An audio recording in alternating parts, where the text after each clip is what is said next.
Good afternoon, everybody. Welcome to public meeting for the NHS Wales Joint Commissioning Committee, both here down in Charnwood and on Teams as well. Welcome, of course, to anybody who's listening in as well. Sorry for the slightly late start. We overran in the previous meeting. I will attempt to chair better in this one. Welcome introductions. Today's meeting is being recorded and the video will be uploaded to our website after the meeting as well. Okay, on to item 1.2, apologies for absence. We've got apologies from Ian Green, our chair, Nicola Godgich, but Rob Holcomb, her deputy, is deputising. Abigail Harris from Swansea Bay, but Richard Evans is deputising for her. And Adrian Clark, our director, acting director of mental health, but Joanna Dainton is deputising for Adrian. So welcome all to everybody. Okay, I'll go straight on to 1.3, declarations of interest. I haven't had any declarations provided prior to the meeting. Does anyone have anything to declare not already declared on the register of interests? No, thank you very much. Okay, so that's straight on to 1.4, minutes of the meeting held on the 15th of July. And I'll go through that for accuracy in the first instance. Okay, page 1, page 2, page 3, page 4, page 5, page 6, page 7, page 8, page 9, pick up on this, page 10, page 11, and page 12. Okay, and I'll go through it for matters arising as well. Page 1, page 2, page 3, 4, 5, 6, 7, 8, 9, 10, 11, and 12. Okay, no matters arising. So therefore the minutes of the meeting for 15th of July are accepted an accurate record. Thank you very much. On to 1.5, action log. I'll go to you, Matt, to take us through the action log. Thank you, Chair. I won't take too much time going through each action here. We've got 13 and we're proposing to close 8. A few of them we did think we could close. For instance, that first one on the front page going back to the 18th of March from public health input. JD's been agreed and the advert's imminent, if not out at the moment. But we haven't jumped to close that yet because it's not secured, so that'll remain on there. So just looking to close those 8 actions today, please. Anybody, any queries on that? No, that's fine. In that case, happy to note the updates and closed actions. Thank you very much. On to item 2.1, Chair's report. I'll take that as everybody's read that. I'm reporting on behalf of Ian. So anybody, any questions or queries on the Chair's report? No? Okay, take that as noted. Thank you very much indeed. And I'll pass over item 2.2 to Chief Commissioner's report then. Thank you very much. Well, can I just check, I've had a query, are we live streaming and recording? We don't live stream this meeting, we record it, place it online later. Okay, so just okay, people, that's fine. Thank you very much. So yeah, in the interest of time, I will take the paper as read. There weren't going to be significant issues that I was going to raise. It's an update in terms of some of the sort of key bits of work that are going on. I just wanted to sort of bring everybody up to speed. We interviewed the week before last now the Director of Mental Health Commissioning. Unfortunately, despite going UK-wide, we're unable to appoint on the day. I think it's important for us to get it right as opposed to doing an appointment for the sake of it. So I'm pleased that Adrian has kindly agreed to carry on in the acting position. And we will think about the route to recruitment again in about a month's time now in terms of whether there are other options, and how we make sure we get the best person. In terms of some of the vacancy figures in here, yeah, we've been through a lot of work during the summer to recruit to a number of key posts. I think you'll see a considerable improvement in the next month or two now as people literally by the day are taking up posts. So that's reassuring. Thank you for people dialing in today or people who are cramming into the room here today. I think it's the third time, maybe the fourth time since I started in April that we've had to close the other building on health and safety grounds. And it's not good. And obviously that is a piece of work we need to advance quite quickly now. And we're working with Paul's team and our host in health and state, estates and health and safety in terms of what the options are for us. But we really don't fit into this building when we need to close on those bases. So I'll stop there. Happy to pick up any questions on the report. Any next inquiries? Thanks very much, Hugh. Just to know, I mean, yes, I know we've identified that we've got a high current vacancy rate, but welcome the progress on sort of filling those and looking forward to having new staff in the team as well. Okay, if everybody's happy, we'll note the Chief Commissioner's report. Thank you very much, Hugh. And we'll move on to the next item, which is the JCC risk register for July 2025. And I'll turn to you, Matt, to present. Today's report presents the risk register as at the 31st of July. There is the reference to the risk management approach. I won't go over that on page 2 there. The top of page 3, members are asked to note that the new committee secretary, Aaron Fowler, is due to start next Monday. We've had plenty of conversations in terms of the need to tighten that risk approach. And there's a bit of work ahead for Aaron, some priority areas in terms of the risk appetite and the assurance framework as well. Suggest members to note that a lot of work will be taking place over coming weeks and months. Under section 2, suggest touching on that, there's 20 risks scoring over 15. A lot of the discussion has been, there's a lot of controls and actions on the register. When are we going to see some de-escalation, some closure of risks? So table 1, the bottom of page 3, top of page 4 starts to show that some de-escalation over recent months and closure. So just for members to note that, please, to note the report, to approve the risk register as at the 31st of July, and to note the priority areas for the new committee secretary. So just going to leave it there, really, Chair. Any questions, please? Any questions or queries on the risk register? Observations? Suzanne? It was just an observation as I was looking at it. I mean, you picked up the point about the flat profile. Was around the equity issue, whether that is a risk. It's probably an issue, but I didn't know it. I didn't see it. Clearly, there was a specific service referred to here, but there isn't a sort of a piece around. There's a risk that we don't commission equitable services for the population of Wales, but probably it's actually in actual fact an issue. But anyway, it was just a reflection. No, it's a good point. And it most probably links to some of the conversations we're having about taking this forward now in terms of the differentiation between commissioner risks and provider risks. Yeah. How we articulate these more as commissioner risks and less as a repair provider risk. Yeah. And that most probably picks up then in terms of there is a risk that there is an inequitable provision of services in Wales due to, I think it's certainly one we need to pick up.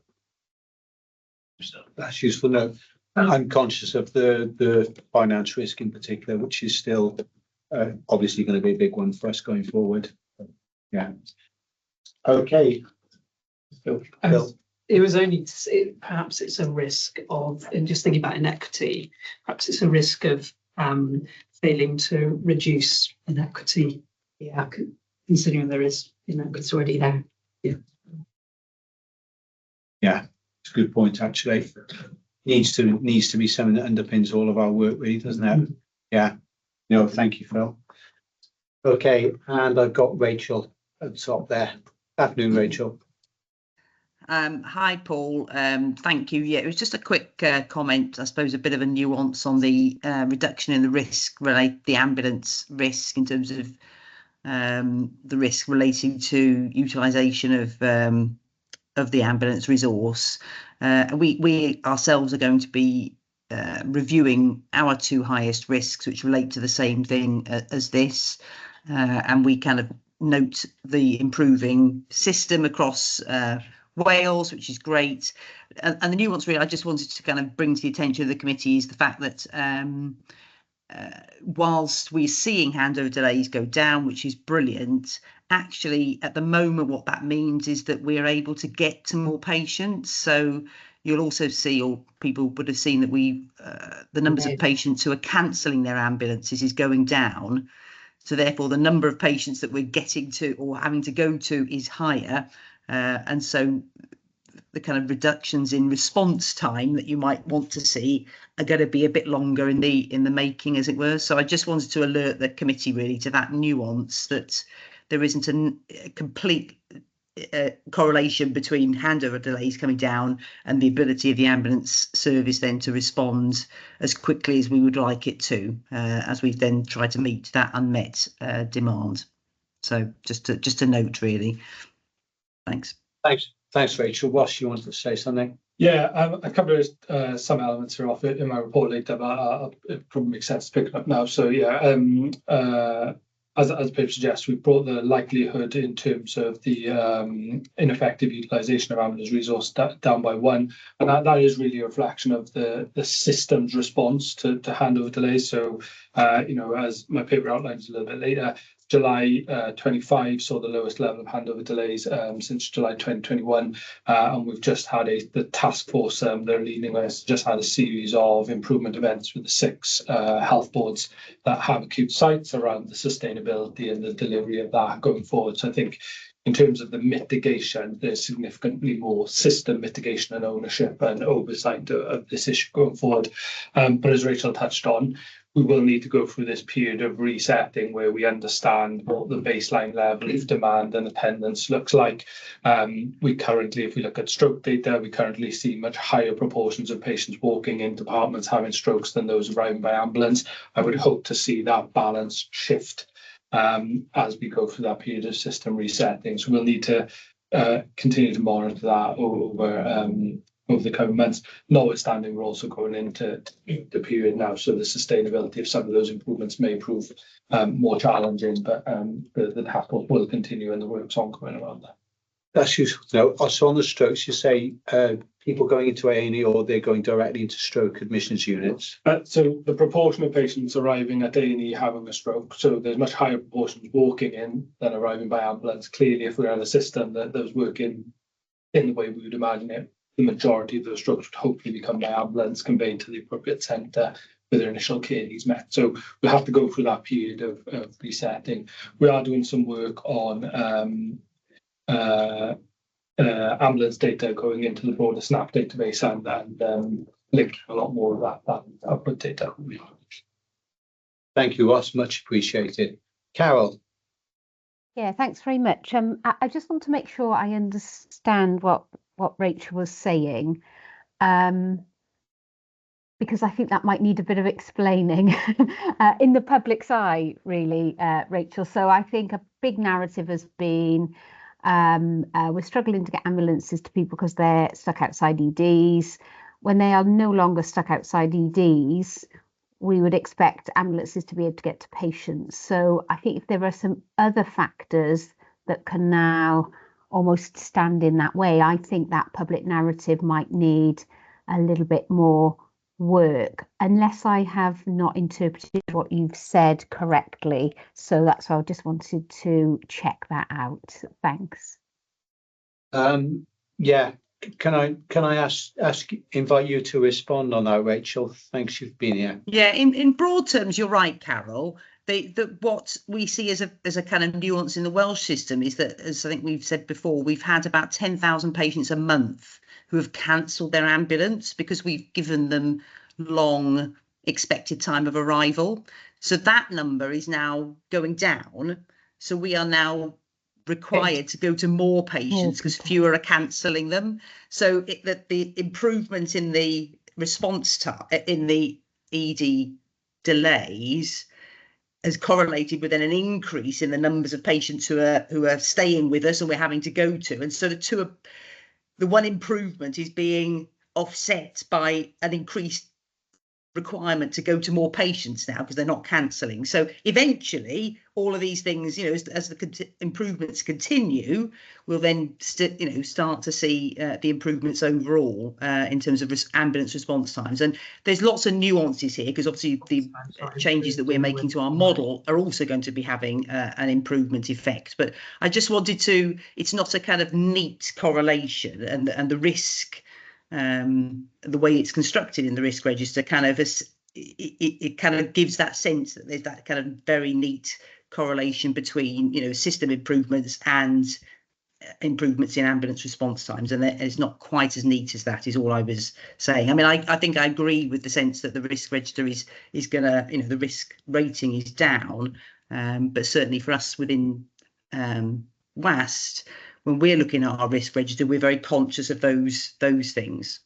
If that helps, I'm happy to put something in writing to explain it. But that was the nuance, Carol. Yeah, thanks. Thanks, Rachel. Thanks, Chair.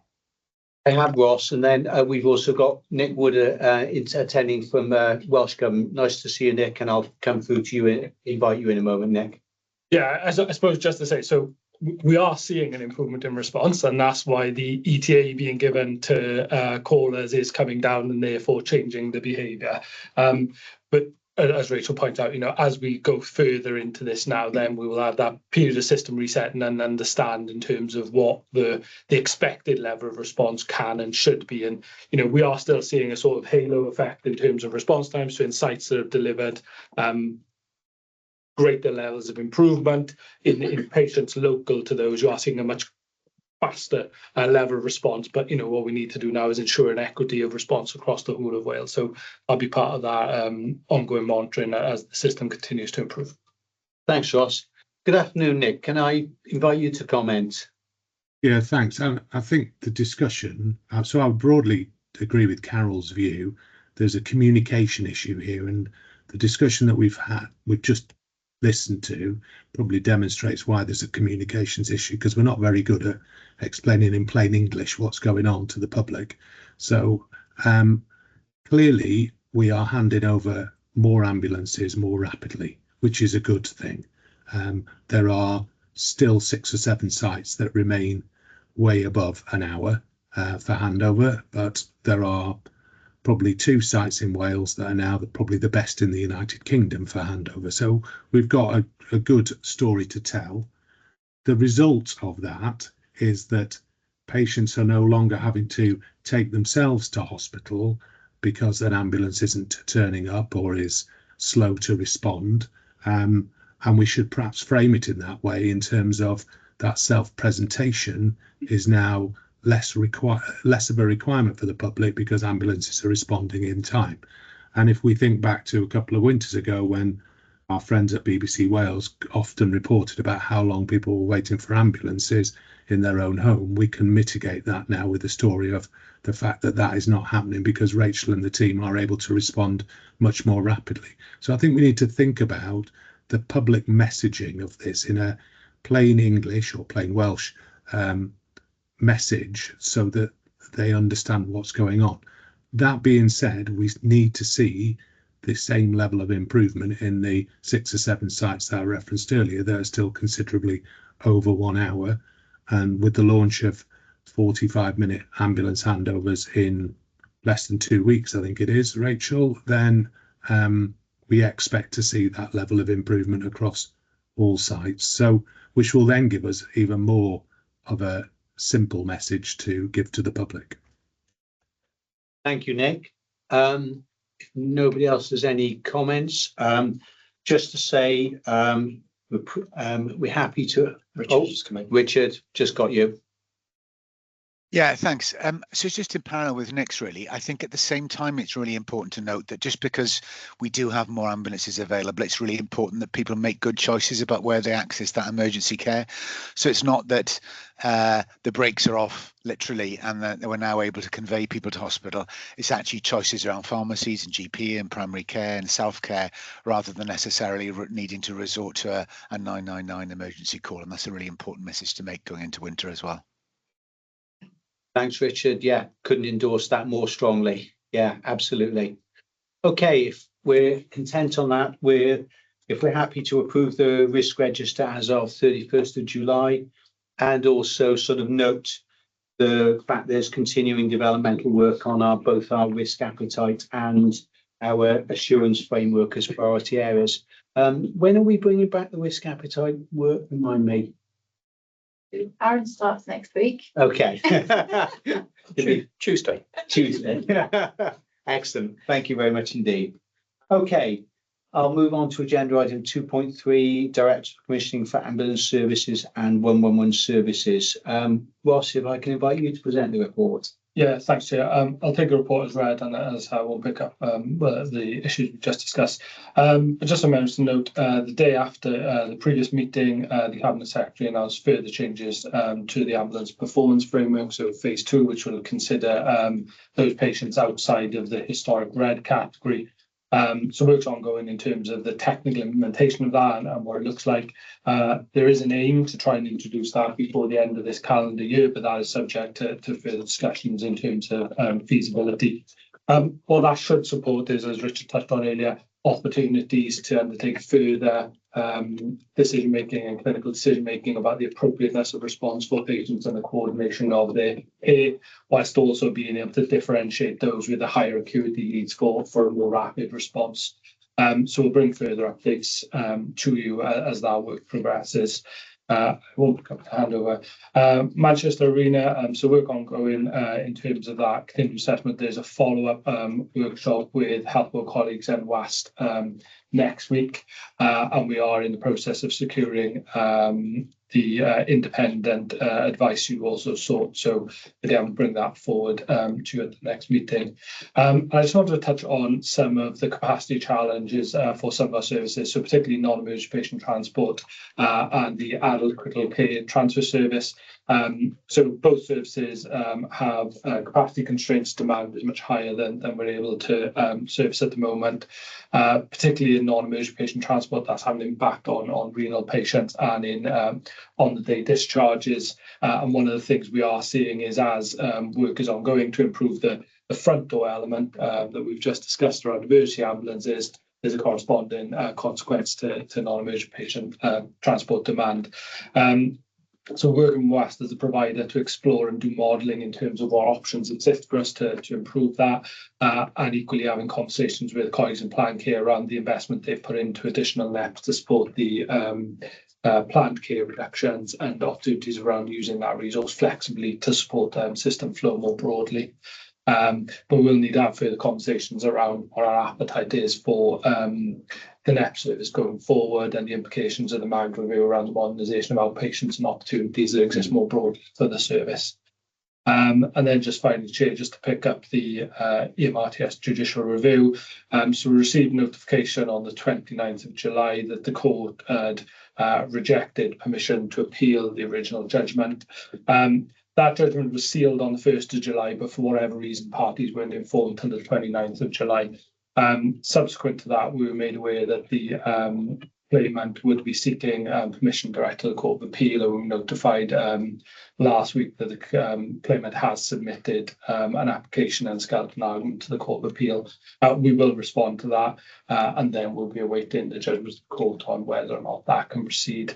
I should just say as well, as part of the original order for the original case, we were awarded our legal cost, but as the claimant is someone who benefits from legal aid, we're not currently able to enforce that cost order at present.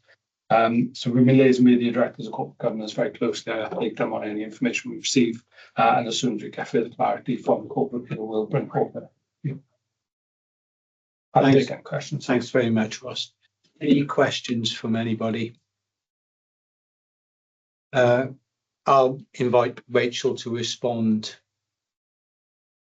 Thanks, Chair. It was just one comment really, which was around the Manchester Arena inquiry, and just I suppose to emphasise, I suppose, that it would be great to get that sense of a response from the JCC as soon as possible. You know, I think we're all conscious of the time since the Manchester Arena inquiry recommendations were published, and the need for us all to collectively understand what we are or aren't going to be able to deliver in terms of those recommendations together. So it's just, you know, I know our board is very conscious of that. So I know, Ross, you're trying to speed things along as quickly as possible, and we've had some really good workshops, but it's just to kind of put that on the record that the more we could do to get those in, you know, all the evidence together that we need, the better really from all of our collective perspective. Thanks, Chair. I mean, just to say on the Manchester Arena, I know that in initial discussions we had questions about what was our responsibility and what was more nationwide, potentially Home Office responsibilities as well. Just wondering what the current state of play on that is.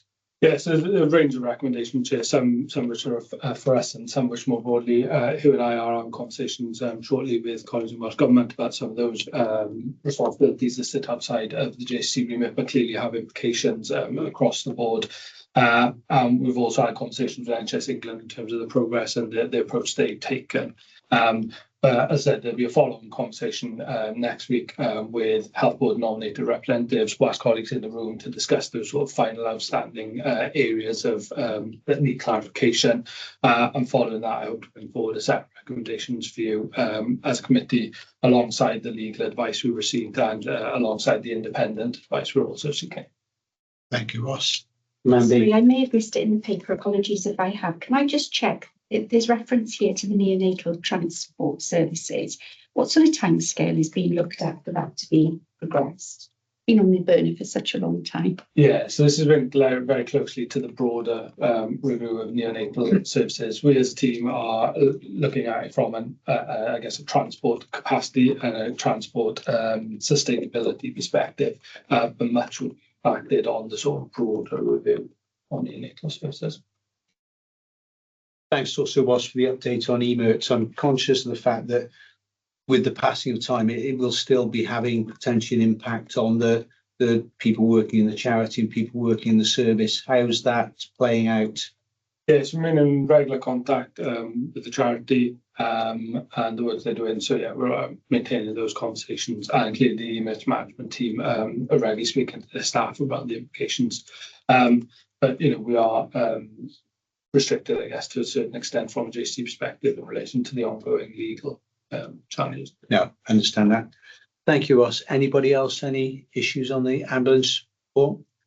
Thank you, Ross. Very much appreciated. The report is noted. On to agenda item 2.5, Director Commissioning for Specialised Services report. I'll turn to you, Mel, on this one.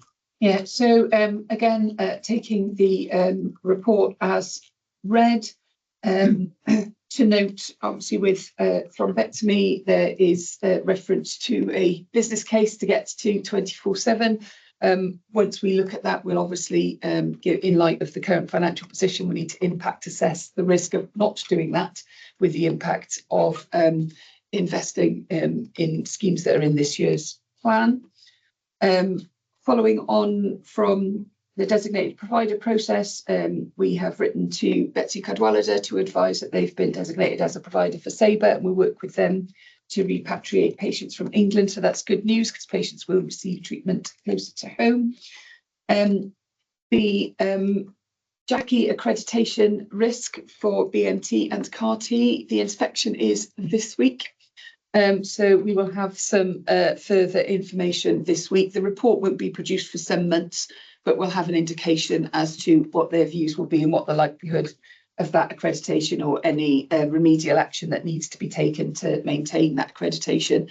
And then once we've got that, we'll work into what our commissioning response will be, whether we need to commission services elsewhere or look at derogations for services at both Cardiff and Swansea that are delivered under the same licence. So more will be done on that towards the end of the month. And then just to note then the updates and what went through our Specialised Services Collaborative Commissioning Group last time. Thank you, Mel. Any questions, observations on the Specialised Services report? Mandy? It may not be appropriate to ask, but I'm going to ask it anyway, and it may be more for Stacey to ask. We've talked a number of times, and clearly there are risks in here associated with infrastructure within the NHS. And I'm just wondering, as a JCC, where can we go, or is there a role for us to leverage that conversation with Welsh Government? Because obviously capital is limited, but JC accreditation, we've certainly had other discussions about services that have got infrastructure challenges that are having a cost consequence on the JCC. So it may not be a direct question to you, but it's just one I think we need to be minded of. It's a good point, because it's an issue not just on Carty, it's also around Caswell as well. Yeah.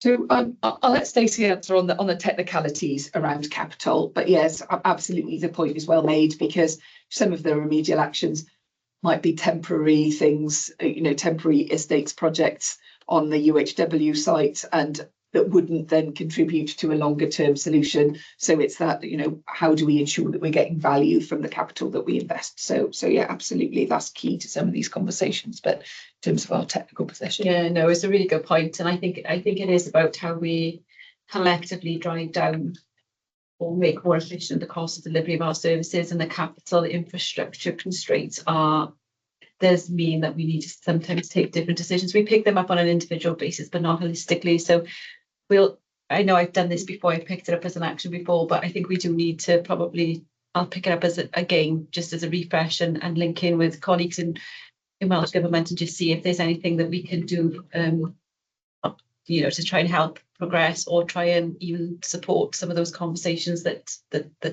going on system-wide, really. Thanks, Stacey, appreciate that. Phil? Yeah, my question's about thrombectomy. So a couple of questions. One was that about the Bristol service. So that I'm just checking that we still have access to the Bristol service, because it gives the extended hours, and that's 7 days a week. Yes. Okay. So, and then my other question probably is more about 24/7 service that the North Wales population are able to access, but the South Wales population, it sounds like, can't. And I wondered, do we feel we've exhausted? Are we saying the reason we're needing to go through the business case process in Cardiff is that we feel we've exhausted every possible opportunity at the moment to access 24/7 thrombectomy for the South Wales population, including them going to the Walton, which actually isn't that far in the grand scheme of things, particularly if you're in a helicopter. So we've explored all the options with Bristol, and there's obviously cost implications for extending the service. Offering the wraparound service isn't particularly attractive. We've looked at going faster with Cardiff. That was a request some months ago. There are some, of course, workforce considerations around INRs and sabbaticals. That means that perhaps that's not practical. We haven't looked at the Walton because of the time window. There is obviously a window in which a thrombectomy is appropriate for patients. We can have a conversation about using different sorts of transport and whether getting patients to the Walton would be feasible. So there is the broader conversation about the South Wales neurosurgery service and some of the interrelationships there too, isn't there? And about how we make a South Wales service that is financially sustainable and quality sustainable and deliverable. So I think there is broader implications to some of that commission discussion. And I think the case was made really well. I know this is a historical case that went through the WIS committee, but the case was made extremely well in terms of the benefits for South Wales. But yeah. So is will we, I suppose I'm wondering how we will come to a conclusion on this, because it feels like it will need to be looked at. So presumably it's through the business case development process. I think you can set a plan, Bill, which is kind of a bit where we've been. So lots of plans have been made, but it's the fulfilment of the plan predominantly in terms of the clinician availability with the skills that you require. And then we have achieved probably in the last 12 months a bit more of a kind of bit more momentum around that. And as you know, once you secure one or two good practitioners and the activity starts to rise, then you're in that. And that's I think that's where we are right now. So if we can build some momentum and start for the numbers to rise, that will be attractive to colleagues that will want to come then. Bristol definitely haven't got any more capacity, as I understand it, so we would have to look at elsewhere, and there might be other places that make sense. And I suppose your question is an important one, is a 24/7 ambition credible over a sensible time frame? We'd always sat here in 10 years time going, oh well, we got to 12 hours cover on a 7-day, you know. I mean, it's kind of drawing the line at the point to say, well, that is the scale that we're going to be able to achieve and sustain. Ideally we get to the full delivery across the piece, don't we? But it has to be achievable. Well, I mean, that really was my question, which is that because I absolutely recognise what you're saying, that we're testing what's credible really with what we're doing, and as you say, that there is a potential to build something. At a point in time, we're going to have to make a call on whether we do believe it's credible to get to 24/7 service in South Wales. For the population in Hywel Dda, we're quite distant from Cardiff anyway.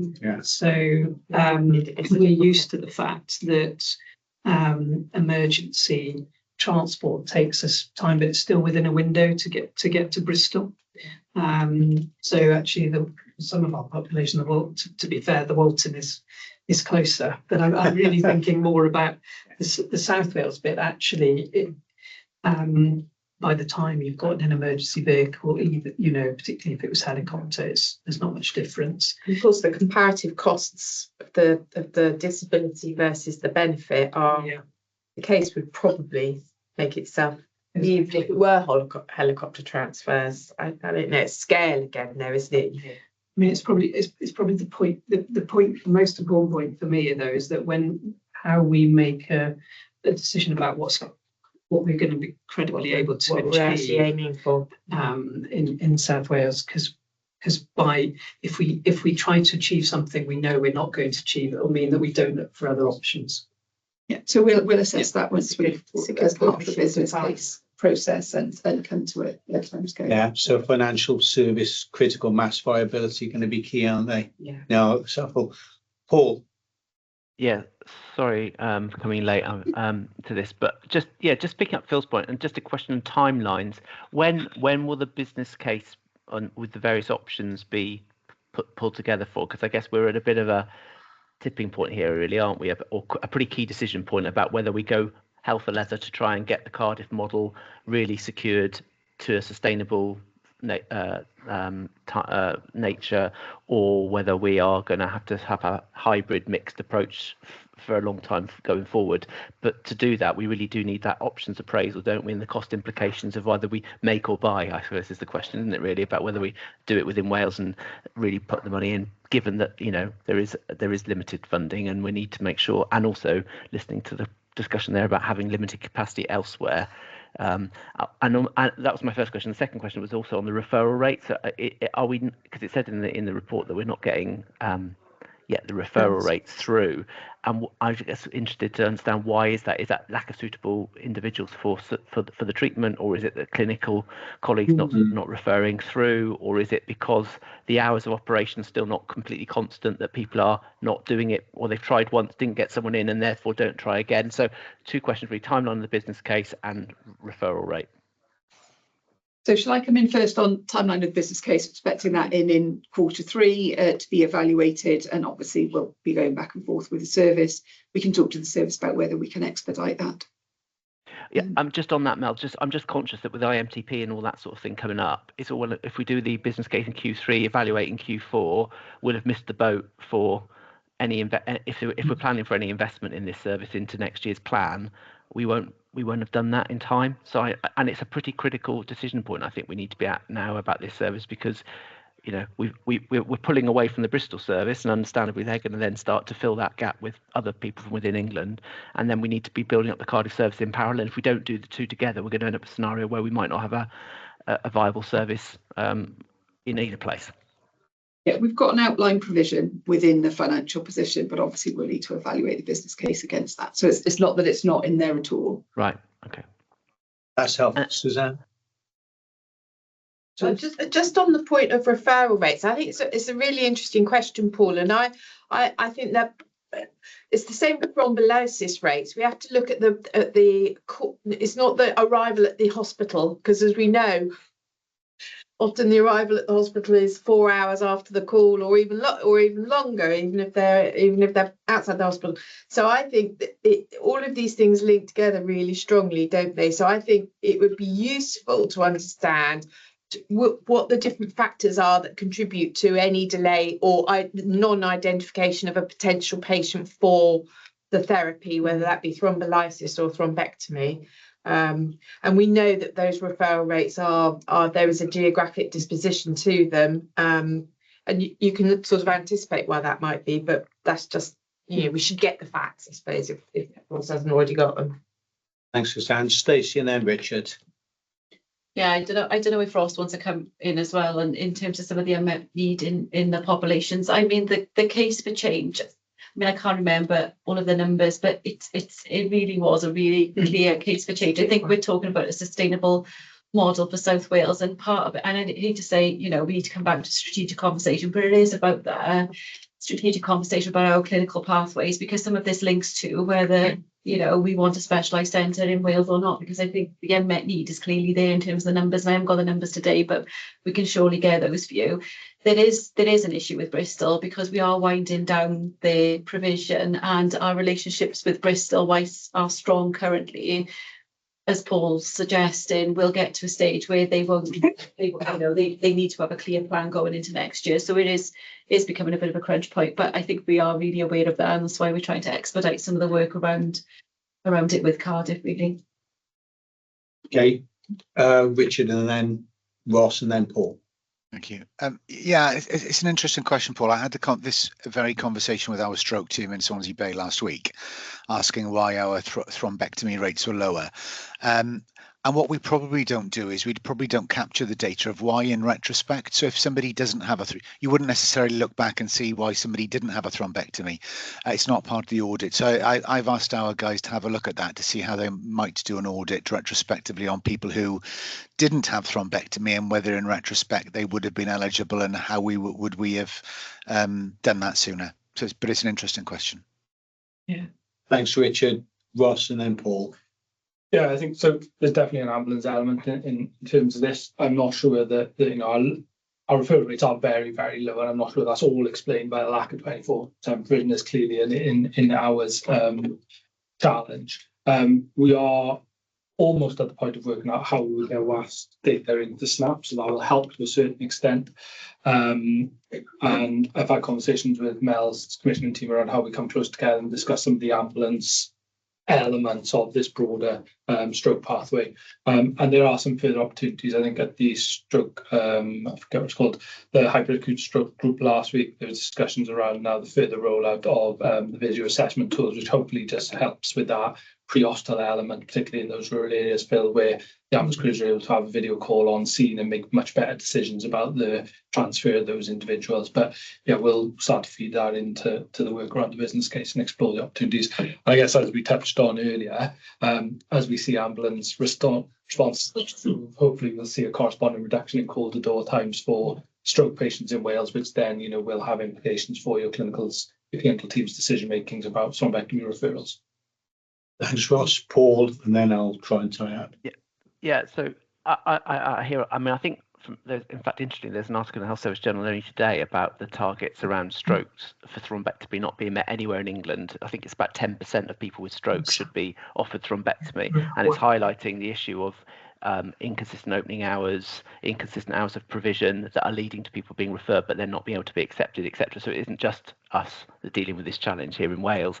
I guess my point about I am just worried about the Bristol scenario because, you know, with the greatest respect to Suzanne's colleagues, if we are in a position where we can't provide a consistent service and we are also frankly pulling away from Bristol, we are going to end up potentially in a scenario where we will have a worse service collectively for a period of time. And I'm just wondering, Suzanne, whether there's something about whether we should be trying to work in a more networked way between Cardiff and Bristol, whether, you know, thinking about how we might be able to sort of buddy the services together or something so it doesn't feel it's an either or, but it could be a both and maybe there's something there about clinical colleagues being able to learn from each other or, you know, network together a bit more. It just feels to me that it's clearly a specialty where there's real pressure points around recruitment everywhere, and the more we can try and do to sort of build relationships between those two providers, it may be that might be part of an opportunity to try and make them feel that we're not trying to sort of cast them adrift and then come back to them and say, well, actually, sorry, can we have a bit more service from you now?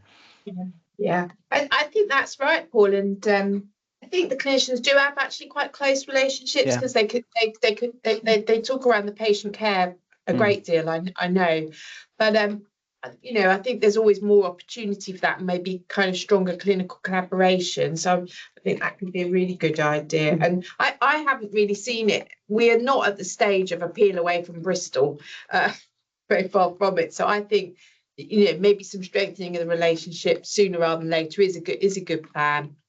So I as a provider, I'm happy to pick that up with colleagues. Mel, and then I'll tie up. Yeah, so I was just going to reflect that, the clinicians have worked really closely together on the opening of the Cardiff service and the pathways for patients and how to make sure that, the referral management systems make it clear where referrals should be directed to, in the different hours. And they have been very cooperative. And Bristol are generally positive, but there's a contractual element to it that we need to be mindful of, that about giving assurance, etc. Yeah, that's a really helpful discussion. If nobody else has got anything, I just got one query on the Jackie. How concerned should we be? It's difficult to say without the feedback on Friday. It's the estates issue that was an issue last time is still an issue. The service are working really closely with Welsh Government on some sort of medium-term and potential short-term mitigations for some of the estate's shortcomings. But despite the estates, the outcomes for the service are still good. We have generally sicker patients accessing the service, and they're maintaining outcomes that benchmark well against other services. Thanks, Mel. Okay, in that case, just to note the commissioning update and risks and the summary of risks, and I'll move on to item 2.6, Director Commissioning for Mental Health, Learning Disabilities and Vulnerable Groups, and it's across to Hugo. Shall I kick off? Yeah. Shall I kick off? Because Adrian's not with us today, and introducing Jo, it's her first meeting with us. Adrian's new Assistant Director. And one of the issues in this report spans a number of months, well before Jo arrived with us, which is the change in the framework agreement. So I'm conscious, and I think since this paper's been published, there's been quite a number of comments coming up through chief execs and director of planning in terms of desire to carry on the conversation in terms of addressing some of their concerns in terms of assurance of the quality assurance issues.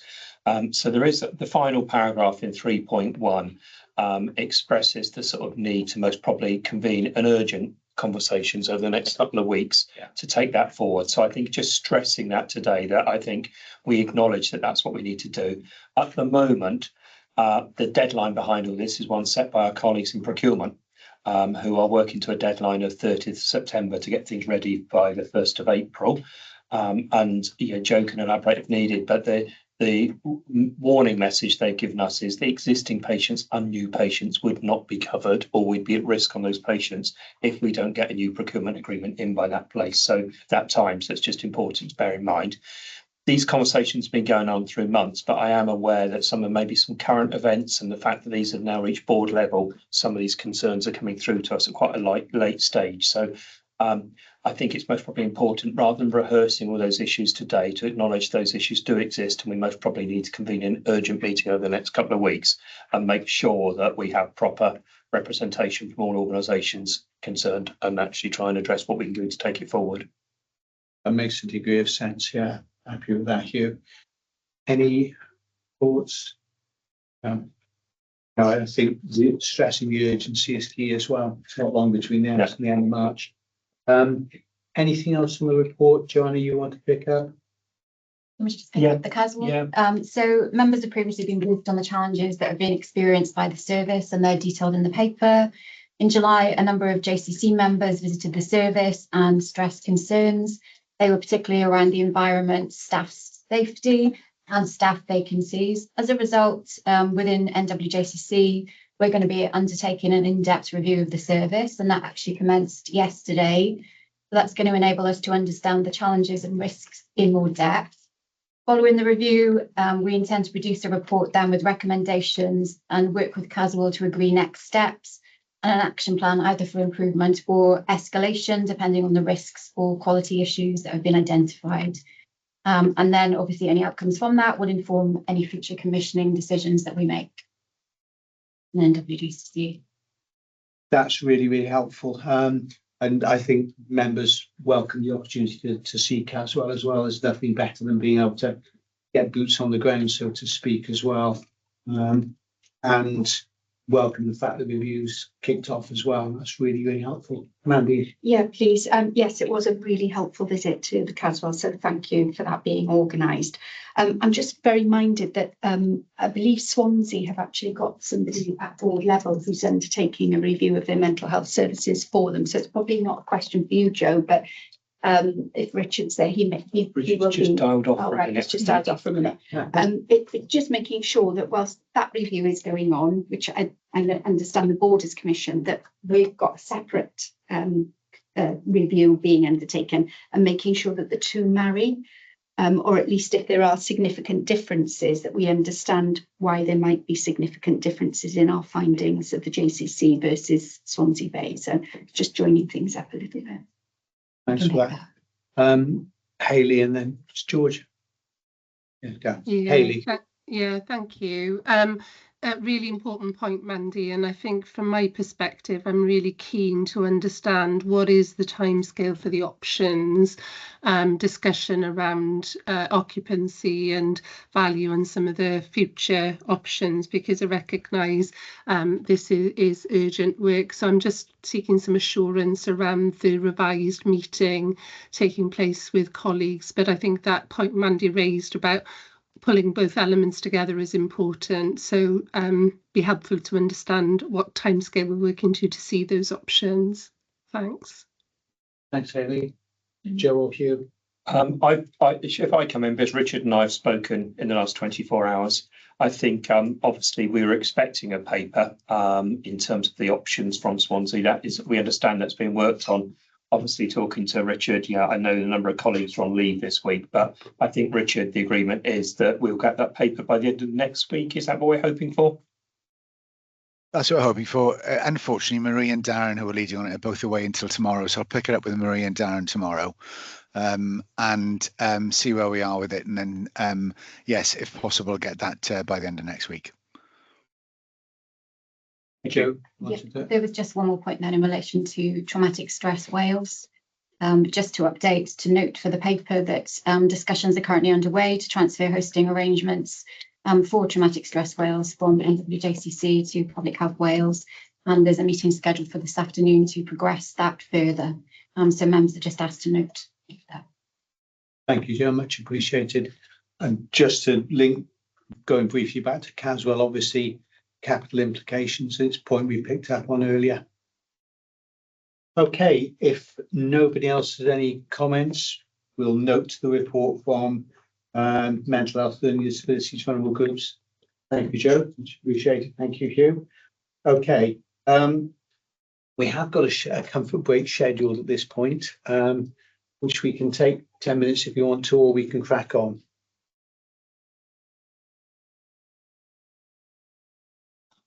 We'll crack on in that case. Yeah, all that time. That's fine. Committee briefing, item 3, committee briefing. None at present, Matt? No. Okay. Thank you. So on agenda item 4, delivering the JCC plan. Item 4.1, financial forecast and financial performance report, month 5.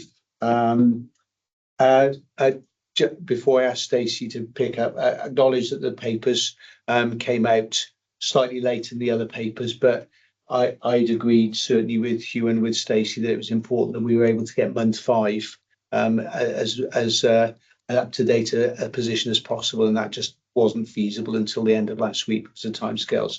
But I think members still had time to have a look at the papers as well. And thanks to the finance team for turning that around so promptly as well. Really appreciate it. So Stacey, I'll pass over to you. Yeah, I'll take the report as read, and I know thank you to the committee for earlier conversations around the financial position and risk. To note that the month 5 reported position is a £3.7 million forecast overspend, and the sum of the risks included within the paper are currently add up to a net £10 million. In relation to actions to bring down some of that risk, that has already been brought down by £6 million this month, and the details of that has been noted by the committee, mainly in relation to the English CUF percentage increase on emergency tariffs that is now included within the position following correspondence from Welsh Government. And a review of our NICE position and some meds management programmes that have moved our risk downwards. In relation to the overall position, committee are cited on conversations that we are having in terms of choices and work plans to bring that down. We acknowledge the position from the Joint Committee and are working further with colleagues in order to mitigate the risk to a position that is better than what it currently is. So I didn't want to say much more on the financial position, really, given the conversation this morning, but can take any questions. Okay, any questions from around the table? Suzanne, you look like you look as if you're about to leap in with a question there. Move on to the performance report. Formulating. Yeah, just on the finance, just to say, I think one of the things we do recognise is it is still a fairly challenging financial position. And we always accepted that this year through the IMT, it was going to be a high risk financial position. And from our point of view, transparency about the level of the financial position and risk is important. Also is a narrative or plan to see what we're doing about it, both in the short, medium and long term. And I think that assurance is important to the work of the committee. I know that the team is working on that. Yeah, I think it's important that we pick up some of the conversations through our PPF committee as well, and you know, as a sort of assurance mechanism on our financial position. But it is also important the committee is cited on it. I'm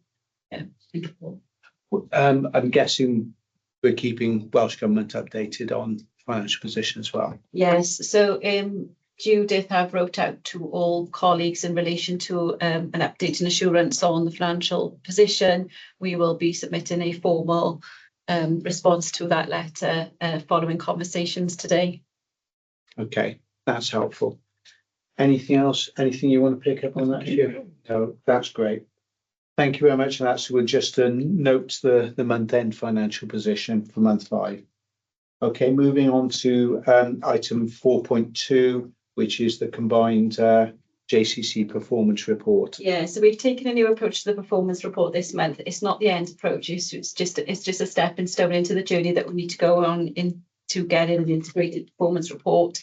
So there's worse news and not capacity shortfall. The person who currently pulls it together is also departing from us this month, and so we are working towards backfilling some of those posts to be able to get our performance reported into a better position than it currently is, and that time scale has been shared with PPF. So what we've got in front of us today is a summarised position of our performance report that pulls together the operational data as at month 4, the plan, which is due for a Q2 update that will go to PPF next month, and then some of the workforce indicators in the back end of the report. So I'll take it as read and pick up any questions.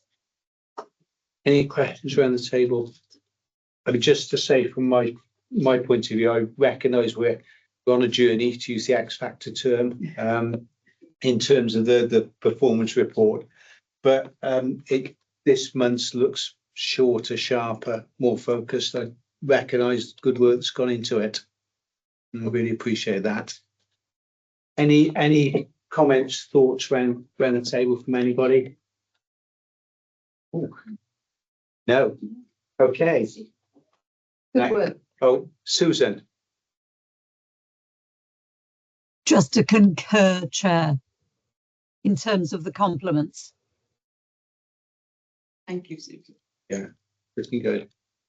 Okay, if there's nothing else on the performance report to pick up, I will we'll note the ongoing work to align metrics and indicators into a combined report. I think we're aiming for first report and new start for the new financial year, aren't we? Yeah, that's fine. Okay, in that case, I go on to the next item. Integrated medium-term plan. George, I'll turn to you. Thank you, Paul. So there is a very brief cover paper here asking the committee to support the high-level commissioning intentions. But if I can go straight to the presentation, please, Matt. There's just a few slides just to lead you through where we're going to develop the plan over the coming weeks. So the idea is obviously the IMTP is a 3-year plan with an annual refresh. We discussed this at CCLG at the last meeting, and this approach was supported. But we've already acknowledged that year 1 is going to be tricky financially. So we're taking an approach that is based on a focus on efficiency and sustainability. There was a discussion at CCLG about the words we're using in that, but clearly we are talking about a focus on equity, quality and outcomes as well. But we are looking at a no investment year next year. So it is about getting the most efficient use of our resources that we do have and creating a base for sustainable services moving forward. And then years 2 and 3 we'll be able to make some informed decisions then based on year 1's plan. So just very briefly, we need to obviously cover off the planning guidance, which is yet to come from our government, but we do understand that that's going to be based on the Cabinet Secretary's letter to the Chief Executives that was issued on the 3rd of July, and it won't look too dissimilar from previous years. It will also pick up on the MAG reports, the one on accountability and the one on performance and productivity. It will be important to define the JCC's role in supporting health boards to deliver best health and care.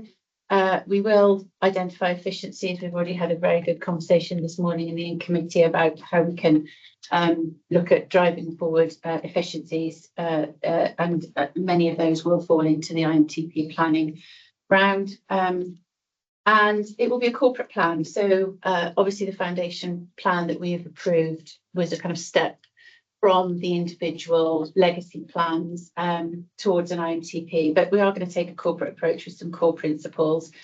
And those core principles are that there's a baseline that we're recommissioning existing services. There is a review that we've commissioned from CEDA that will help inform that. The timing will be a bit tight, but it will be able to feed into the process. Very, very keen for it to be clinically led with a population health focus, a population need focus. We do have obviously public health input coming on board in training soon. It needs to be provider informed. We are linking with RSPPP on the review of risks to fragile services. So that will feed into the risk process as well. And we are going to review the risk and PESEL analysis that we did for last year and review that moving forward. So moving on, please, that's the next slide, thank you. The commissioning principles obviously be clinically led, informed by horizon scanning of new medicines technologies to improve population health. Commissioning intelligence will be taken from our commissioning teams with available data, benchmarking and trends. We will do a review and assessment of risk within our commissioned services. We'll have a look at our available resources. We need to think about how that's presented. Is there a JCC uplift? And then we hold NICE separate to that, the NICE drugs, because that's a significant pressure on us, but it's something that's a have to do rather than a choose to do. We need to look at our affordability. How do we manage within our total investment by JCC? And then again, the strategic focus of the JCC, that links to the direction of travel in the longer term, but what is the role of the JCC in a shift from treatment to prevention, perhaps, and what role can we play in that? So we do have lots of considerations, not least all the political environment. You know, we don't know what the next 9 months hold, but we're all acting in that space. The provider risk, I don't want to overemphasize it, but it obviously is a clear factor for us as commissioners to be able to acknowledge that. And when we don't commission things, it doesn't mean that it just gets forgotten, has to go back into the system, and we need to be cognizant of that. I've already mentioned fragile services. Consideration of disinvestment, it's not very palatable, but where we can either repatriate or disinvest, I think that's an option that we need to look at. Any redesign of services, obviously the foundation plan, we have got focused on some key priorities there where we're looking to redesign to draw out efficiencies, and potential capping of activity. So looking at opportunities for that. So moving on then, these commissioning principles that I'm asking the committee to support today that will form the basis of the IMTP moving forward. We really do need to make sure it's clinically led, and obviously I'm linking with Yolo and Carol on that, but they're the 6 high-level commissioning principles that I'm asking the committee to support. And they were in the cover paper and obviously papers prior to the meeting, so I won't focus and go through those individually. And then the structure of the IMTP will just focus on those. Sorry, next slide, please, Matt. We'll focus on the structure that does have to take into account a number of factors. That it does look different to our foundation. It will look different to our foundation plan. It will be more comprehensive. It will be broader. We will look at our enablers, because I think there's something about the JCC being the specialist commissioner for NHS Wales, and what does that mean for our enablers around collaboration, digital, OD. We've already touched on accommodation as well earlier this morning. So a number of factors there. And then the last slide just takes us through the timeline and obviously the focus on our local collaborative commissioning groups and the part they have to play in feeding into this. So there's a lot happening sort of October, November time. But the idea is that CCLG in October will have a look at those high level risks and feed into what the IMTP is shaping up to look like, with a view that the draft plan will come back to the committee in January for a thorough think about and consideration. So very happy to take any comments or but I am asking the committee to support those principles. Thank you, George. That's really just a quick observation on timescale. Obviously, I mean, I guess we're assuming that Welsh Government guidelines will probably hit us around December. Well, I'm hoping before. Hoping before. I admire your optimism. Yeah. It's a tight process for engagement in January and February with health boards, and I recognise that poses a challenge for health boards as well. I think that's really important. Any thoughts, Suzanne? The thing that I think the tricky bit here, well, there's lots of tricky bits actually. Understatement.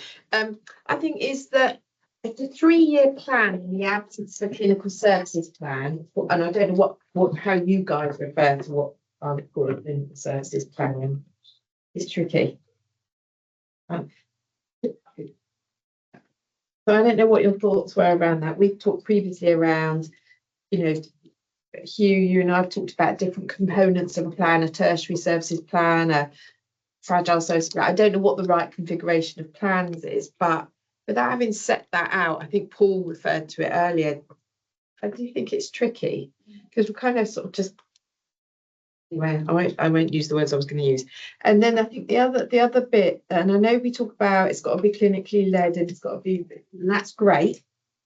And we've got to identify and manage the risk, but I'm still anxious about what we don't select to do and where is that risk sitting, because it is sitting with the providers in a very uncomfortable way, and we have got to sort that out this year because we didn't sort it out last year despite my repeatedly raising it. And it is a commissioning risk if we choose not to commission something that we clearly see a case for and is a priority. So. Yeah, thank you for that. Hugh, Hayley, well, and then Nick.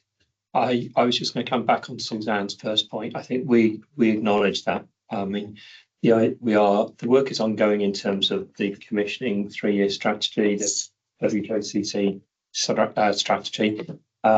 It won't be finished in time, but the intention is that at least it's formed enough that that this is the first year that it is informed by it. Yeah, so thank you. So it's probably worth referencing in the principle somewhere, making it clear there is a kind of a connection back for that, because we can talk about the strategy, but the strategy doesn't speak to the distribution or intention around clinical service delivery, does it really? Other than they want to be high quality, they want to be equitable. Where are they going to be? How many of them are going to do?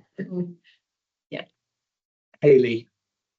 Yeah, thank you, George. And you're really welcome the clarity set out within your presentation, and in particular, that move towards a corporate plan, that one plan, really welcome that. A couple of things you specifically asked around views around the 6 principles. And I think the 6th principle where we talk about value, I think, we have got really difficult choices that we need to make in the context of the pressure, the demand and the affordability generally in this space. So I do think that we need to, in particular, set out quite clearly about how we're going to be setting our commissioning plan within available resources, and in particular the scenario planning we've done in previous years, recognising the potential December space where we'll get some clarity. But before that, I think we need very clear financial envelope scenarios that we're working to, so that we can flex dependent on the scenario that we'll be facing, which I know will be tough next year. I guess from the timeline point of view, I think there were one area that in particular, what is our performance ambitions against things like improving performance together, but also on the MAG report you mentioned, so some of the efficiency and productivity assumptions that we're making, really keen to be really quite explicit if we can around that. And then secondly, in terms of the timeline and process, is something for me about at what point are we intending to set those commissioning intentions based on those principles of equity, etc. And I'm quite interested in where that features in the sort of process. And then the final point is that clearly we're working to a very pressurised environment, but how we reflect this plan in health board plans is always a bit of a crunch point timing wise. So I'm quite keen to sort of have regular updates around how this is developing, so that we can inform the right assumptions in the then respective health board plans, which will also be working to exactly the same timeline in terms of taking consolidated positions through to our boards. But really welcome the presentation. I think it is clear, but there are a couple of areas around those comments that would be helpful for us to just perhaps nail the next level of detail on. Thanks. Really helpful comments, Hayley. George, do you want to respond to those? People want to come in. So yeah, there are some draft commissioning intentions that are being pulled together in the local commissioning groups. So they're all kind of taking the lead from the draft principles that I presented this morning. So that is happening. But yeah, to take your point about what our reflection on health board plans. We know from feedback last year that that was an area of weakness, and I think we need to in the JCC take far more of an upfront approach with you as health boards and help you make sure that that features up front and centre, and acknowledging that we are running contemporaneously in the planning process. So so can I just also ask the committee for real clarity and direction on this then? Hayley, you've suggested that there is a number of financial scenarios that we work through to help inform the plan. We took that approach with the foundation plan. So is that something that you want us to do moving forward? And because if so, that's going to be a sort of financial scenario, isn't it? And what we can do within different financial envelopes, which we can do, as opposed to what services we might want to do, and then therefore what's the affordability that goes with that. So I suppose it's an approach that we need to be really clear on moving forward, but happy to take whatever approach we agree on. That's helpful, because I mean, I know for myself, I found the scenario planning last year really, really helpful in terms of focusing attention. Yeah. I'll invite Nick and then I'll come to you second, Rob. Yeah, thanks, Chair. So clearly not being a member of the committee or in a health board who clearly support the delivery of the IMTP or the yearly planning cycle, I'm trying to express some views here, which, because I will be the one sat there considering the plan that you submit from a perspective of not necessarily approval, but response to this. I'm a little bit concerned that where you've set, clearly the right setting in terms of year one is about efficiency and sustainability, but that doesn't then relate necessarily to the priorities that are listed within the commissioning principles. And there seems to be a lot of focus on the strategic intent and strategic direction rather than the current risk and issues that we're facing, some of which were referenced in the MAG report, some of which have been referenced by colleagues around the table in the discussion. So I think Suzanne's points about clarity over what is being commissioned and where is a first order issue and needs to be at the principle really, and what we set out. That the relationship then to the number of fragile or unsustainable services that we've got across Wales, linking into health boards' clinical services plans, must be the second order issue to then determine what needs to be commissioned and the level of affordability of that commissioning. And then my third point would be around, there's very little reference in the document as I can see it to, I mean, there's talk of efficiency or cost avoidance, but it doesn't really set out how and what you are seeking to commission in terms of that value for money proposition or the efficiency and best practice that you're seeking to commission.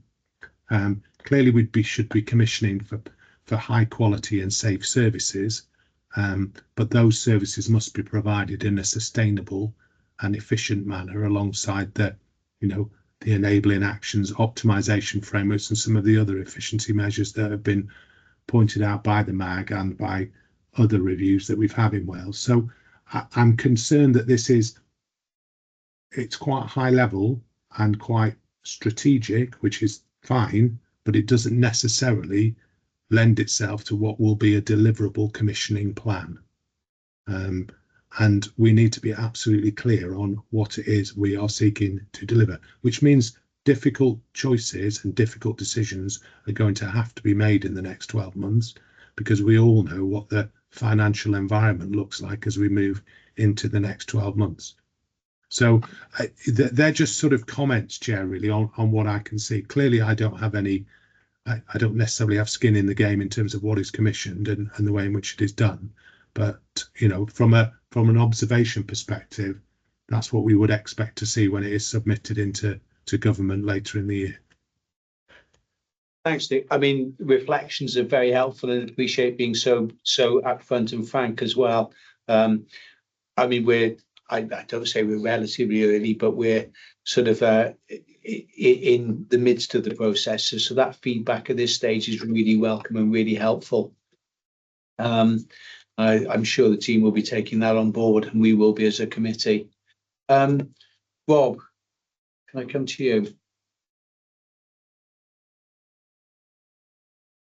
I think you're on mute, Rob. Me now. Yes, Rob. Yeah. Just picking up on what's been said already. I think being clear on the parameters early on is going to be helpful.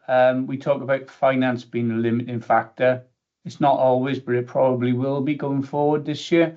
I think it was Suzanne's comment around one of the things I thought could have been done a bit better last year is understanding the QIAs for certain decisions. All numbers of patients that may be affected by a difficult decision and what the alternatives are for those patients.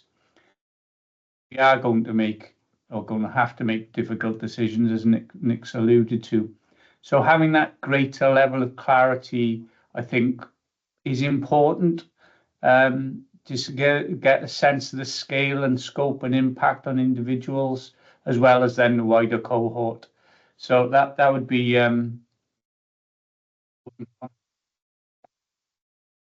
idea of sensitivity testing for additional funding. I think that's very sensible in terms of what was done last year.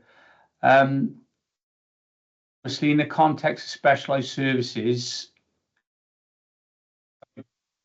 close to it, the uplifts are usually twice, 3, perhaps 4 times the funding uplifts we get for general health board allocations. So JCC to support the prevention agenda, the easiest way to do that is not spend money on specialist services and invest it at the other end. So there will be a challenge on health boards in the mix as commissioners as well in the round of whole system. So I think it's going to be challenging. Not going to with that, but understanding then those implications on patients, patient groups and alternatives, I think is very, very important going forward. Thanks. Thanks, Rob.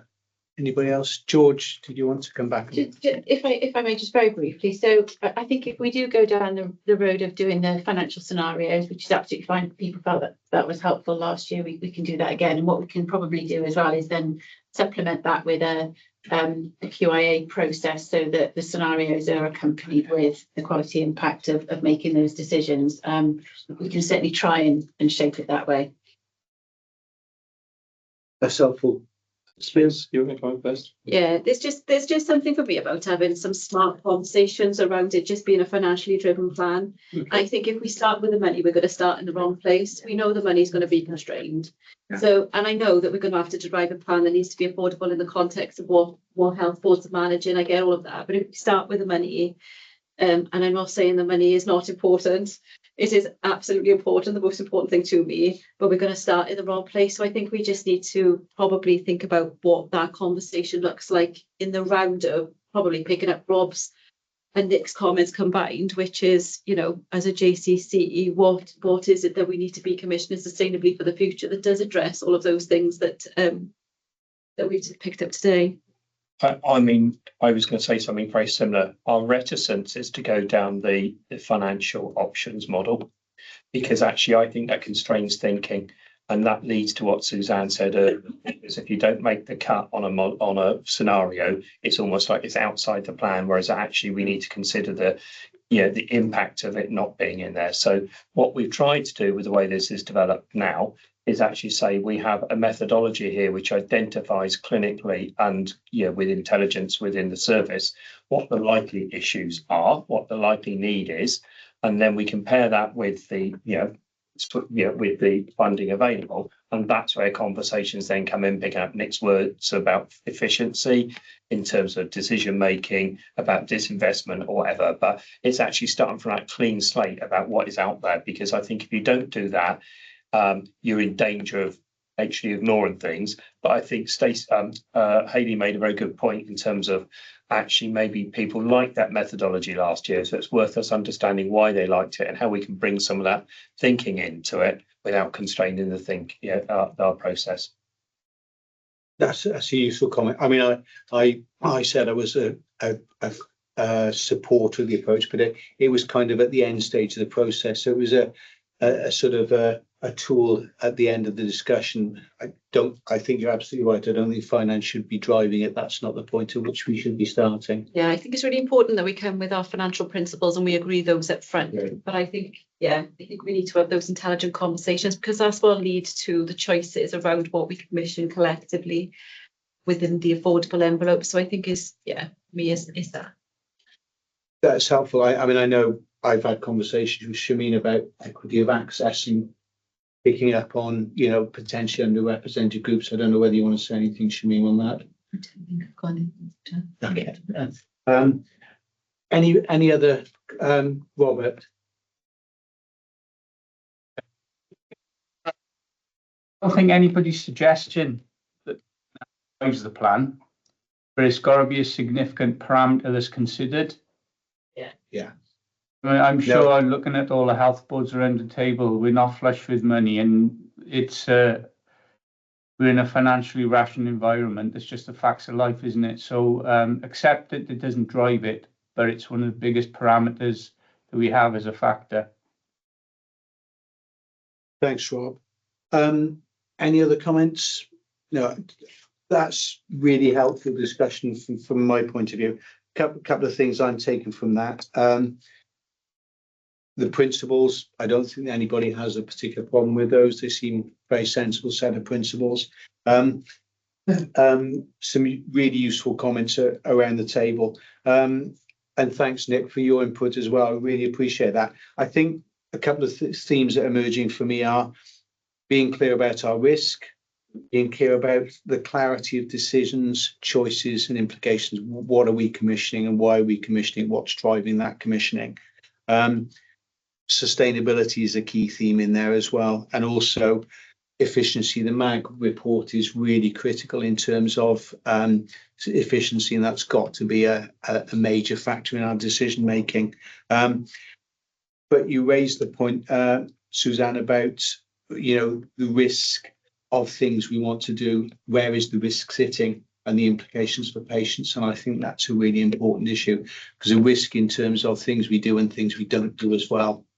I think it's as much about identifying where the risk sits, but what are we going to do about it? Absolutely. Yeah. Because we've got numerous examples sitting between us all, which create lots of difficulty between us all, where there are real patients with real requirements in the system, and we cannot agree how we're going to provide effective care for them. Yeah. We've got to sort that out. Yeah. We really have. And then, the money is important, but it's not the most important conversation, but it does seem to stop us being able to agree what we're going to do for the patients. And, and that's partly because we're also financially challenged. That's the nature of the system we're in. But just to pretend it isn't there, that's got to stop. In my mind. Yeah, I agree. I mean, under the considerations, one of the issues we talked about was capping activity. And that has significant implications in terms of patients. Well, patients still get sick. Absolutely. So precisely. Yeah, I agree. I mean, I couldn't agree more with Rob. If we could avoid the patients getting sick, but that's a generational shift that we start to make preventative stuff now. I know cardiovascular disease and other things can be done more quickly. I'm sure Phil and clinicians will say we could get, and we should do those things, shouldn't we? But it's going to take longer than 1 year to do the prevention and stop the patients getting sick. Yeah. Anybody? Any other food? Thank you for that. So note the report, approve the commissioning principles, but we need to take into account the detail of the discussion we've had as well. That's got to feed into the RNTP process. Okay. Thank you, everybody. Moving on to item 5, governance assurance decisions. 5.1 plastic surgery commissioning report. Looking to Mel on this one. Yeah, so this is a little bit of a legacy issue, I think, because a decision was made by the WISC Joint Committee. I think under our current governance structures, these sorts of decisions would be delegated down to lower levels, to CCLG certainly. But this paper around plastic surgery. So a decision was taken by WISC Joint Committee in 2022 that we should repatriate plastic surgery commissioning to health boards, not in its entirety, retaining some specialised plastic surgery, things like burns, paediatrics, major trauma, within specialised commissioning, because plastics was sort of no longer considered a specialised activity. It had been repatriated within England. And a lot of the pathways that feed into plastic surgery are in secondary care. So dermatology, breast surgery, hand surgery, etc. So the decision that was made at that time was to split specialised and non-specialised out of the two options that were presented. And so in taking that piece of work forward, the commissioning teams defined a set of specialised codes for OPCS codes, but in this year was supposed to be the shadow running of implementing those new codes. But the implementation of that has proved to be much more complex, and a query has been raised over the feasibility of implementing it by the South Wales Centre. It's a little bit more straightforward for North Wales patients, where the providers are more used to coding patients in order to get paid the right tariff for them. So we've been asked to reconsider the decision in terms of the complexity of that, because there are issues with the digital systems that support some of the activity and coding, and that these are going to take some time to resolve. So we put forward three options, which is that we carry on as was previously agreed to adopt the 141 specialised codes and transfer the non-specialised back to health boards, that we transfer all plastics back to health boards, which is the position that was adopted by England to move it out of specialised commissioning, or three, we retain the current commissioning arrangements. So this has been through our internal governance structures, so to note the reflections of the groups that it's been through. So the Specialised Services Collaborative Commissioning Group were fairly agnostic as to whether they wanted to adopt the split or transfer all back to health boards, but they were keen to that we didn't maintain the status quo, because they felt that it was unsustainable and actually delivering value, because of the majority of pathways sitting within secondary care becomes difficult to do from a JCC perspective without convening, large project groups that would take in resources. However, CCLG's view was very much actually those digital and coding issues are absolutely fundamental, and the capacity of commissioning teams within health boards to do this activity is constrained at the moment, and that the JCC is potentially the right place for the commissioning to stay, although recognising that the pathway work would then potentially need to sit outside the JCC work. So I suppose I open it up for discussion, in that, from an officer perspective, I think it creates a challenge for us for things that are no longer specialised, because we've got a list of things that are specialised that we don't commission. And how do we make sure that we use our kind of national commissioning resources in the right places as well? We're going to transfer things in. We also need a programme of transferring things out. I can't remember the last time we transferred something out. I was trying to remember. I think it might have been MS in about 2017. Yeah. So it's part of that. What do the committee want from the team, I suppose, in terms of portfolio and breadth of portfolio? Thank you, Mel. Much appreciated. I said, assuming everybody's read the paper as well. So we're looking really for clarity on what option we want to take forward, aren't we? Any thoughts, any comments around the table? Suzanne? So my team recommend we stick with the current arrangements. I don't know if you probably already know that.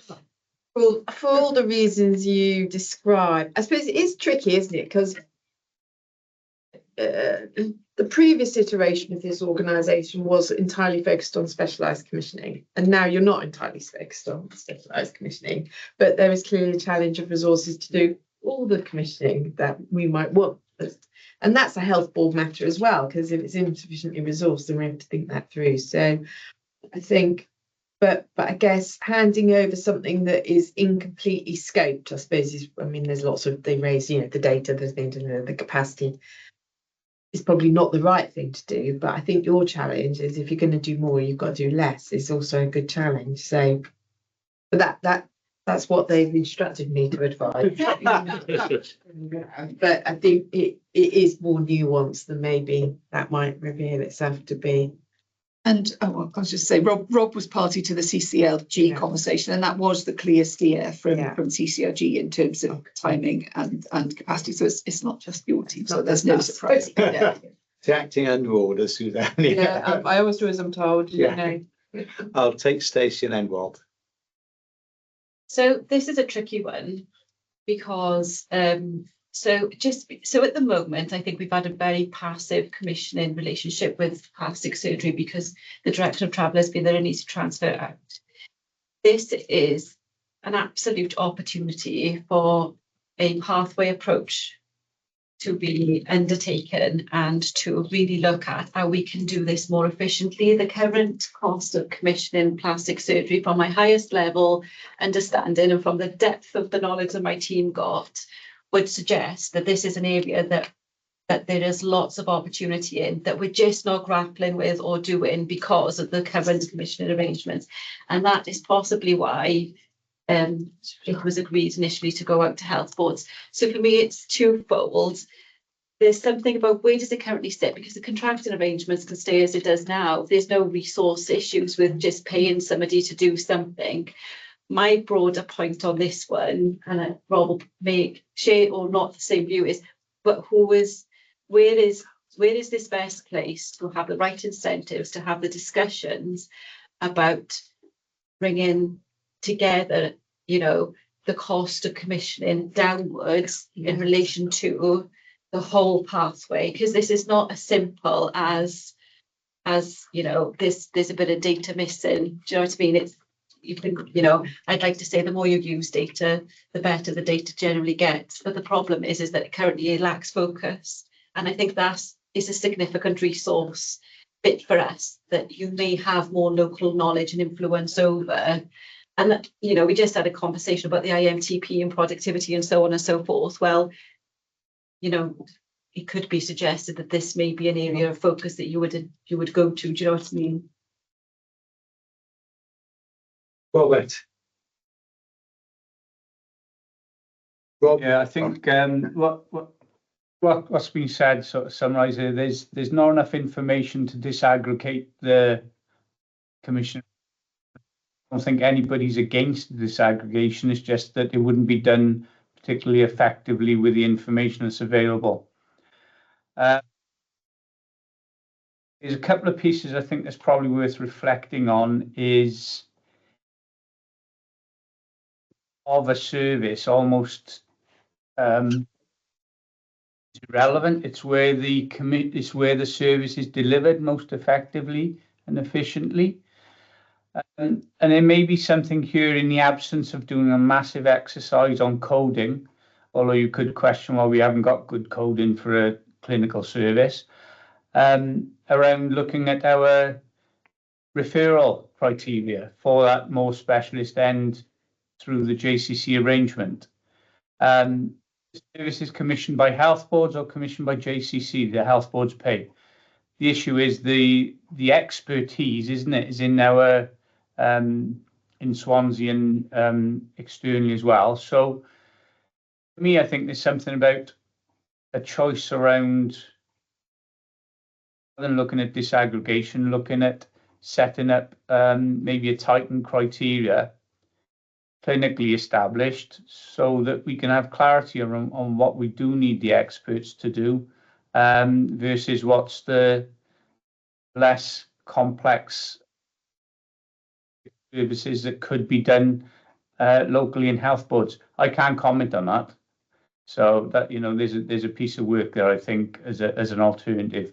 But just to support what said earlier, the CCLG sort of considered that because of the information available, we wouldn't have been able to do a proper the service. Thanks. Thanks, Rob. Hugh. Thank you. It's difficult, this one, isn't it? Because I think I don't want to prolong the conversation in many respects, because it's clear that the direction of travel that we had from the CCLG is most probably being supported in here. But what I would say is we're most probably making that decision for the wrong reasons. I'm not saying it's the wrong decision. We're making that decision because we haven't got the information and the coding to enable us to make a different decision. So I think let's just maybe leave that there, that if we're going down the status quo, we still need to sort out the coding. I think picking up Suzanne's point earlier, we're very conscious we are JCC, not SPC, whatever. We're not specialists, whatever it was. So, but we have 3 directorates agreed in our structure, and none of them deal with the joint commissioning. Yeah. There is something sort of pertinent there in terms of the conversations about the JPO going forward next year. The reason we were set up in this way, there will be benefits from doing things once for Wales or once for a region. And I think we need to acknowledge that. But then in doing that, we need to acknowledge that if we do commission things, we're going to need the resource to do it. And if we do commission things, we will commission things. We won't just contract for them. So that may bring other difficult conversations. So for today, I think I would suggest we acknowledge that actually we have to carry on with the methodology, the arrangement we currently have.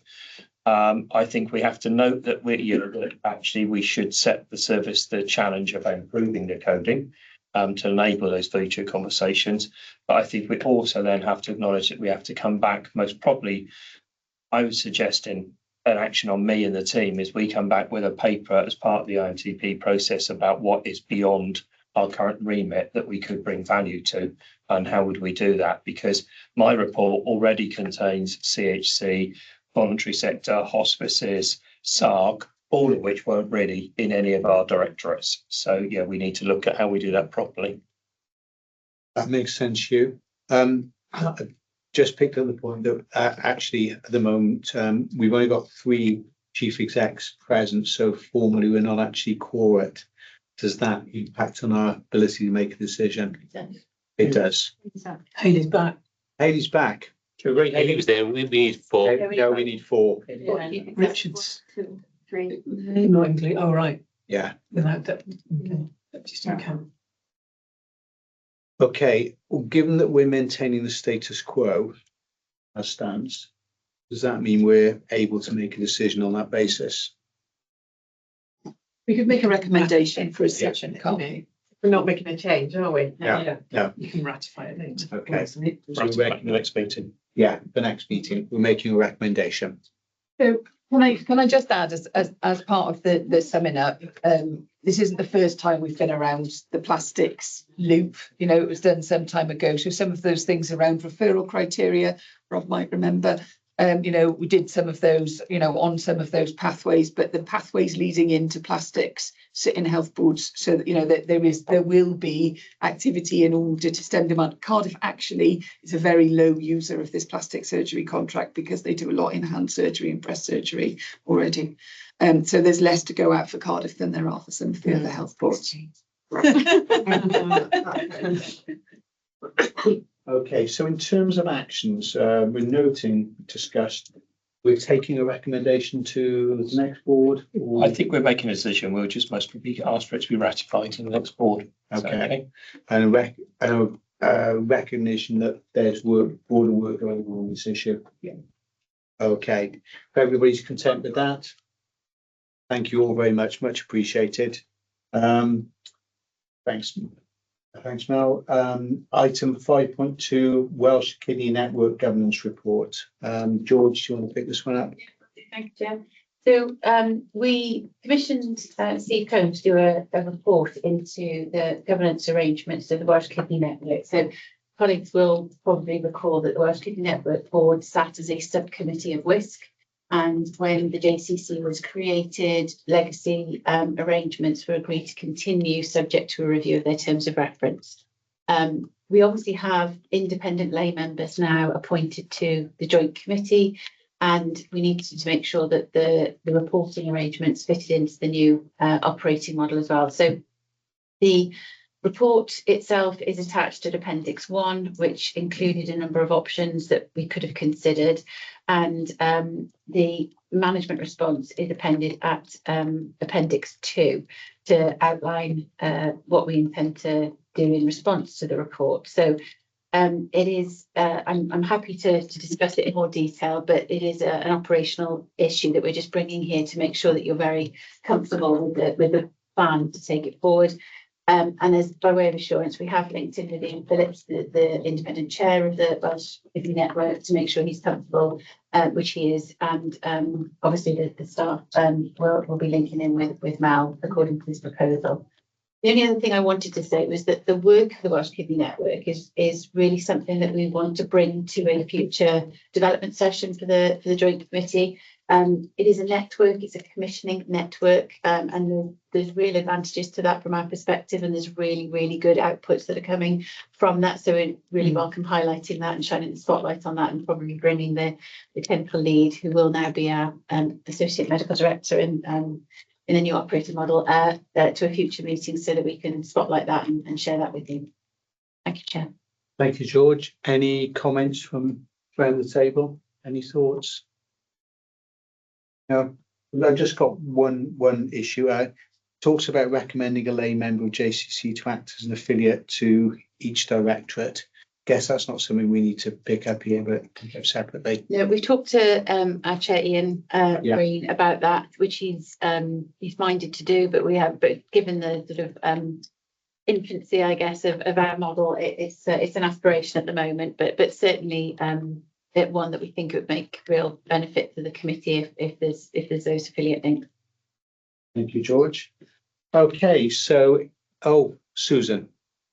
Just to remind colleagues, of course, that the Welsh Kidney Network report comes regularly to every Quality, Safety and Outcomes Committee. Thank you. Thank you, Susan, much appreciated. So just to note findings and recommendations within the independent review report, note the management response. Okay, we're all happy with that. Thank you all very much. Move on to item 5.3, corporate governance report. I'll invite Matt. Thanks, Chair. This will be quite short. So a range of governance matters referenced within the report. Most of them we've already discussed on other agenda items. So I'll just ask point members to point 2.2 in the internal audit programme for this year. A couple of audits coming up for audits, quarters 3 and quarters 4. Just asking members to note the contents of the report and to note the internal audit programme for this financial year. Thank you. Anybody comments or thoughts? Thank you, Matt. We'll consider the report and the internal audit programme for 25-26 duly noted. Okay, item 6, for information, highlight reports from the joint subcommittees. Quality, Safety and Outcomes Subcommittee, that's you, Susan, I guess. Thank you, Chair. I think it's fair to say that the most important issues or topics, themes we've discussed today in a lot of detail. So I will take the report as read, but happy to take any comments. No. Thank you, Susan. Oh, sorry. I heard it. No, nobody. Okay. Planning, Performance and Finance Subcommittee, that's me. I will take the report as read. A lot of the issues we've been discussing are around some of the risk issues and finance issues, which we've already picked up earlier in the agenda and in committee. So if anybody's got any questions or comments on the summary. No. Thank you all very much. We've noted the comments to the report. So item 7, concluding business.